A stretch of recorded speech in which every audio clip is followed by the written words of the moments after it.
शुरुआत करेंगे और सबसे पहले बात राजनाथ सिंह के सुपर एक्सक्लूसिव इंटरव्यू की करेंगे। बिहार चुनाव पर राजनाथ सिंह का बड़ा बयान। न्यूज 18 से एक्सक्लूसिव बातचीत में रक्षा मंत्री राजनाथ सिंह ने कहा कि एनडीए को 160 से ज्यादा सीटें मिलेंगी। लोगों के रिस्पांस को देखते हुए 2/3 बहुमत की उम्मीद हमें है। नीतीश कुमार ही सीएम बनेंगे। बिहार में एनडीए को बहुमत 2/3 बहुमत की उम्मीद हम रख सकते हैं, क्योंकि जो रिस्पांस बिहार की जनता का रहा है उसको देखते हुए हमें 2/3 बहुमत जीत की उम्मीद है।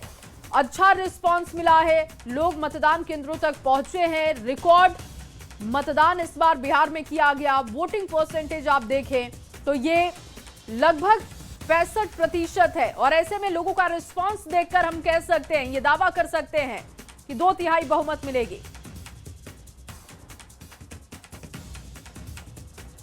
रैलियां एड्रेस की हैं, आप काफी सक्रिय हैं। सबसे पहले ये जानना चाहेंगे कि आप क्या माहौल देख रहे हैं। कल पहले राउंड का मतदान हो चुका है, रिकॉर्ड टर्नआउट रहा है, करीब 65% का टर्नआउट रहा है। तो क्या देख रहे हैं आप, कितनी सीटें देते हैं आप अपने एनडीए को? वैसे हम लोगों की जो सार्वजनिक सभाएं हो रही हैं उसमें जो पब्लिक का रिस्पांस जिस प्रकार से प्राप्त हो रहा है, उसे देखते हुए मेरा स्पष्ट मत है कि सरकार तो बनेगी, लेकिन 2/3 की मेजॉरिटी भी एनडीए को हासिल हो सकती है। 160 से ज्यादा सीटें। 160 से ज्यादा सीटें। ये सवाल बार बार पूछा जा रहा है। आपका मुख्यमंत्री चेहरा स्पष्टता से बताइए, कौन है? नीतीश कुमार मुख्यमंत्री बनेंगे, 5 साल रहेंगे? देखिए, उन्हीं के नेतृत्व में चुनाव हो रहा है जी, स्वाभाविक है कि वो होंगे। डिप्टी सीएम एक भारतीय जनता पार्टी का, एक चिराग पासवान की पार्टी का, ऐसा मत बनेगा? अब जो कुछ भी होगा भविष्य में, वो सभी लोग मिलजुल कर उसको बैठकर तय करेंगे कि क्या करना क्या नहीं करना। और देखना ना भूलिए, रात 8 बजे बिहार में पहले चरण के चुनाव के बाद राजनाथ सिंह का पूरा इंटरव्यू। न्यूज 18 के editor in chief Rahul Joshi के साथ ये पूरा इंटरव्यू रात 8 बजे टेलीकास्ट होगा, जरूर देखिएगा। और चलिए सीधे आपको औरंगाबाद लिए चलते हैं। प्रधानमंत्री मोदी पहुंचे हैं। कहीं टेक्नोलॉजी से जुड़ी कंपनियों का विस्तार करने जा वाले हैं, वहीं मैन्युफैक्चरिंग से जुड़े उद्योगों को बढ़ावा दिया जा रहा है। यानी जहां जैसा सामर्थ्य है वहां वैसी ही इंडस्ट्री लगाई जा रही है। जैसे मगध का हमारा एक क्षेत्र है, यहां हजारों एकड़ इलाके में उद्योगों का खाका खींचा गया है। इसके लिए बिजली, सड़क, रेल का नेटवर्क तेजी से बनाया जा रहा है। गया जी में बिहार का सबसे बड़ा इंडस्ट्रियल कॉरिडोर बन रहा है। इसका फायदा इस पूरे क्षेत्र को होगा। साथियों, मोदी और नीतीश जी का ट्रैक रिकॉर्ड सबके सामने है। अब आप याद कीजिए, जब मैं कहता हूं कि मैं ये करने वाला हूं, इसका मतलब मैं उसको करके ही रहता हूं। मैं आपको याद दिलाता हूं, बिहार के मेरे भाई बहन, मोदी ने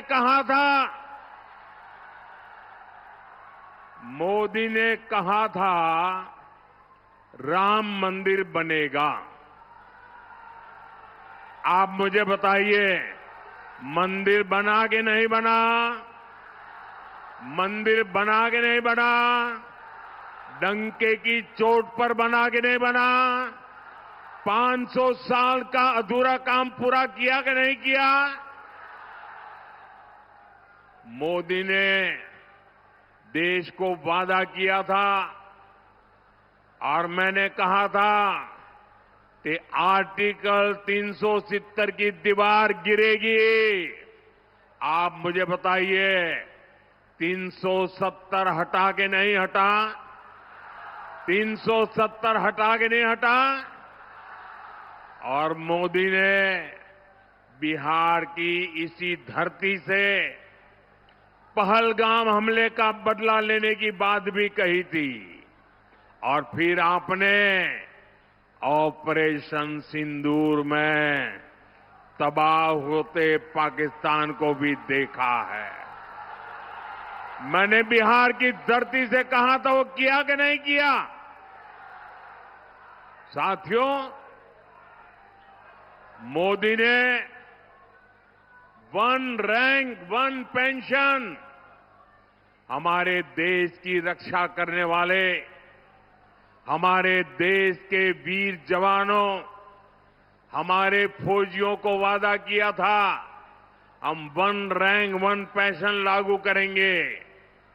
आज 7 नवंबर को ही वन रैंक वन पेंशन लागू हुए 11 वर्ष हो रहे हैं। 11 वर्ष।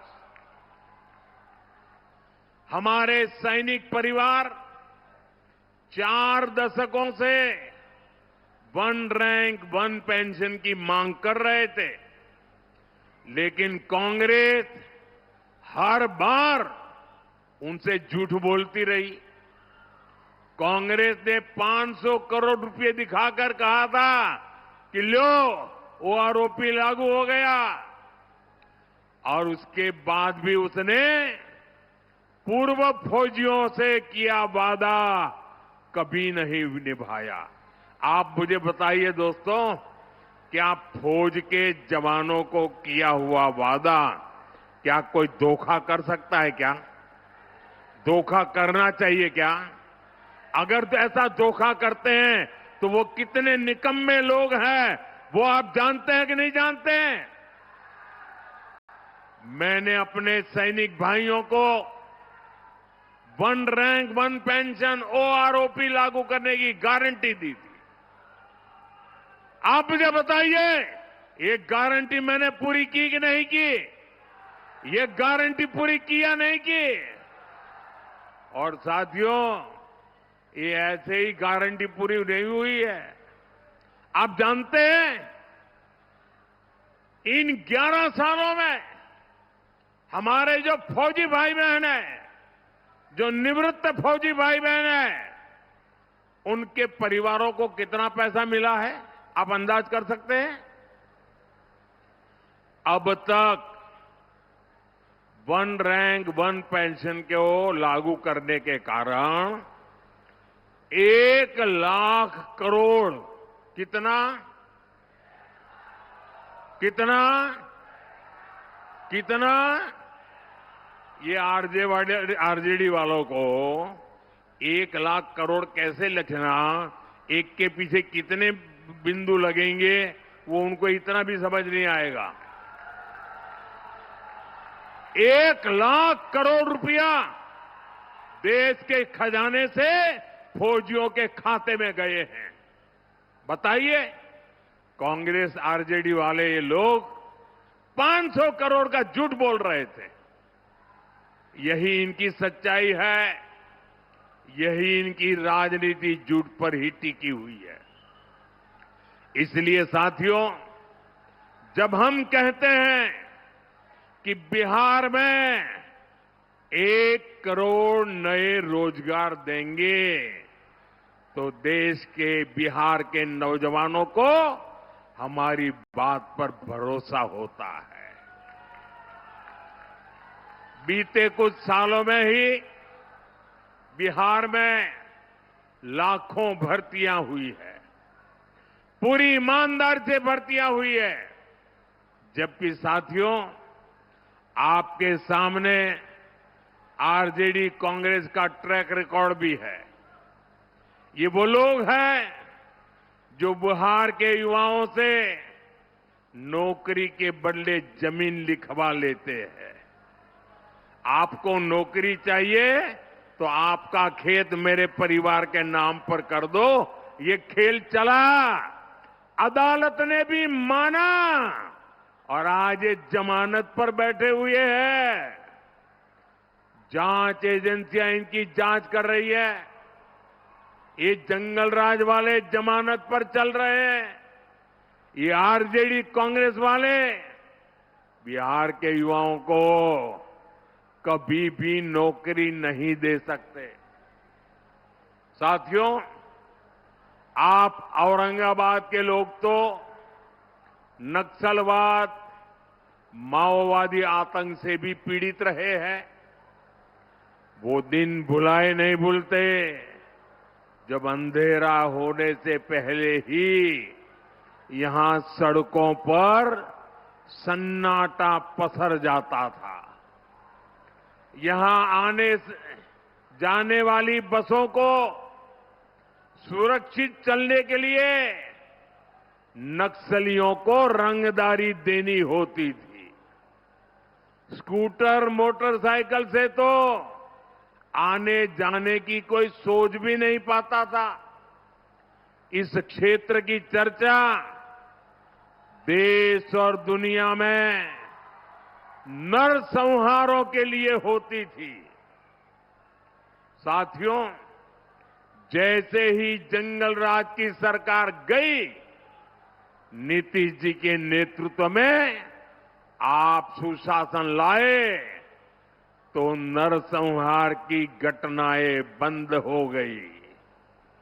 जब आपने दिल्ली में मोदी को बिठाया तो मैंने तय किया कि नक्सलवाद माओवादी आतंक की कमर तोड़ करके रहूंगा। हमने नक्सलवाद माओवादी आतंक के खिलाफ कार्रवाई की। आज बिहार माओवादी आतंक के डर से मुक्त हो रहा है। माओवादी आतंक अब समाप्ति के कगार पर है और ये इसलिए हुआ है क्योंकि बिहार में डबल इंजन की सरकार है। साथियों, जंगल राज और सुशासन राज में क्या अंतर आया है, ये हमने कल मतदान वाले दिन भी देखा है। कल बिहार के हर गरीब, दलित, महादलित, पिछड़े, अति पिछड़े सबने बिना किसी रोक टोक के वोट डाला है। जबकि हमने जंगल राज का वो दौर भी देखा है जब बूथ लूटे जाते थे,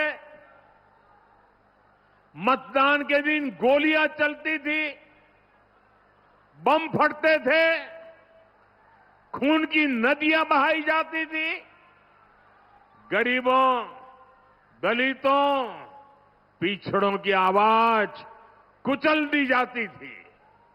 साथियों, जंगल राज के गुर्गे साजिश तो अभी भी बहुत कर रहे हैं, लेकिन मैं चुनाव आयोग की प्रशंसा करूंगा। मैं चुनाव आयोग को बधाई दूंगा कि प्रथम चरण के चुनाव इतने अच्छे तरीके से संपन्न कराए हैं। और मुझे कुछ लोगों ने बताया, कल जो मतदान का, लोकतंत्र का उत्सव चल रहा था, बहुत सारे विदेश के लोग ये हमारे चुनाव देखने के लिए आए थे, हमारा मतदान देखने के लिए आए थे। मतदान मथकों का उत्साह उमंग देख करके वो भूरी भूरी प्रशंसा कर रहे थे। साथियों, आपको एक बात हमेशा याद रखनी है, जंगल राज वालों के पास हर वो चीज है जो निवेश और नौकरी के लिए खतरा है। ये जंगल राज वालों का खतरा है। ये अभी से बच्चों तक को रंगदार बनाने की बातें कर रहे हैं, खुलेआम कर रहे हैं। ये लोग खुली घोषणा कर रहे हैं कि भैया की सरकार आएगी तो कट्टा, दूनाली, फिरौती, रंगदारी, यही सब चलेगा। और इसलिए आपको इन लोगों से बहुत सतर्क रहना है। बिहार को कट्टा सरकार नहीं चाहिए। बिहार को कुशासन सरकार नहीं चाहिए। साथियों, बिहार को भाजपा एनडीए पर भरोसा है, क्योंकि एनडीए ने बिहार को जंगल राज से बाहर निकाला। अब बिहार को विश्वास है कि एनडीए ही बिहार को विकसित बना करके ही रहेगी। इसलिए बिहार एनडीए के ईमानदार संकल्प पत्र पर विश्वास करता है। बिहार की बहनें बेटियां सब देख रही हैं।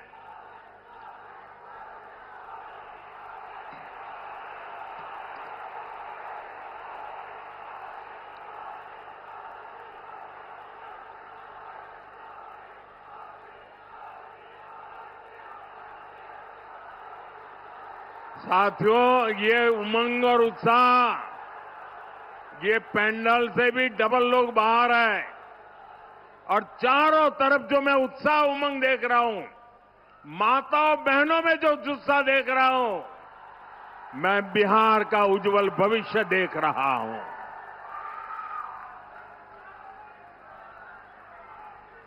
साथियों, ये एनडीए ही है जिसने पंचायती राज संस्थाओं और नगर निकायों में महिलाओं को 50% आरक्षण दिया।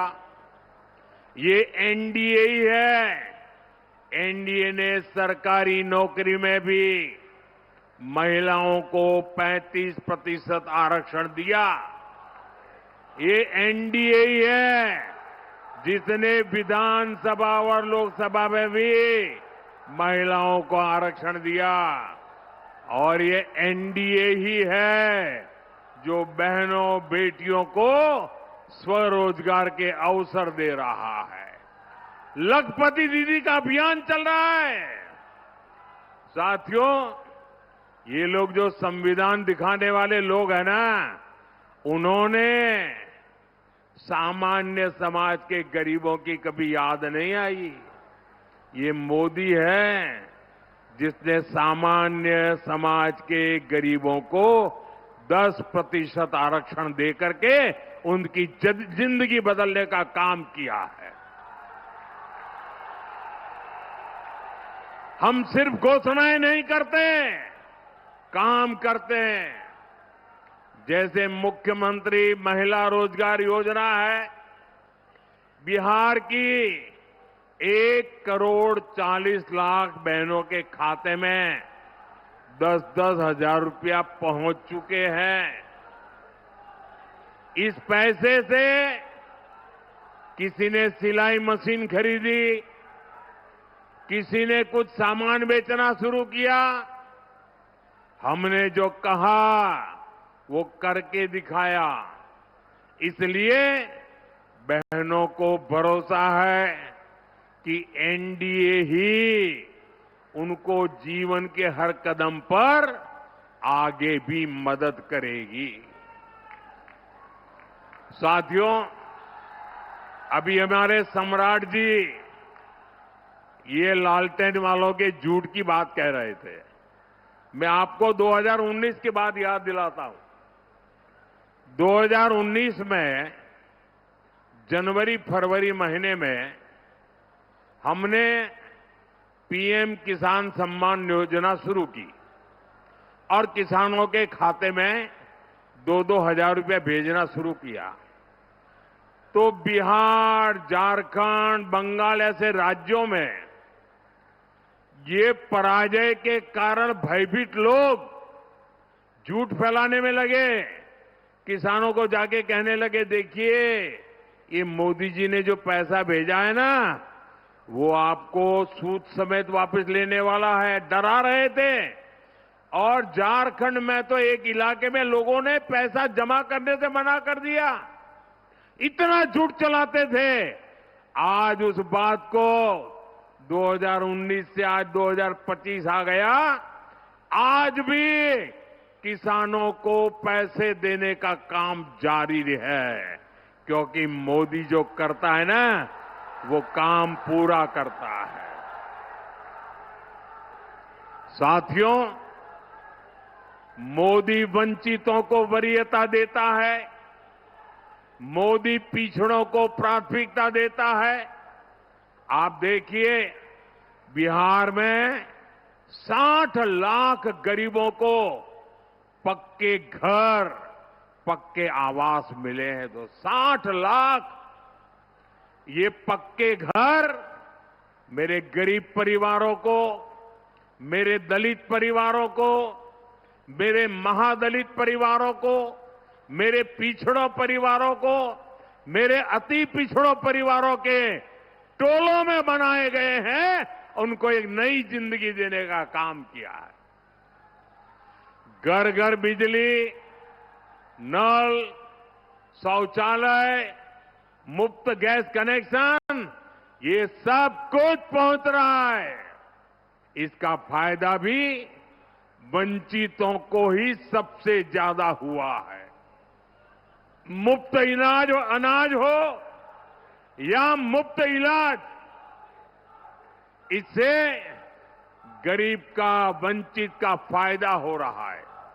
साथियों, कांग्रेस ने छोटे किसानों को कभी पूछा तक नहीं।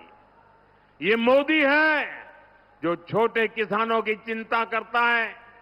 हमारी सरकार किसानों के खाते में 6-6 हजार रुपये जमा करती है।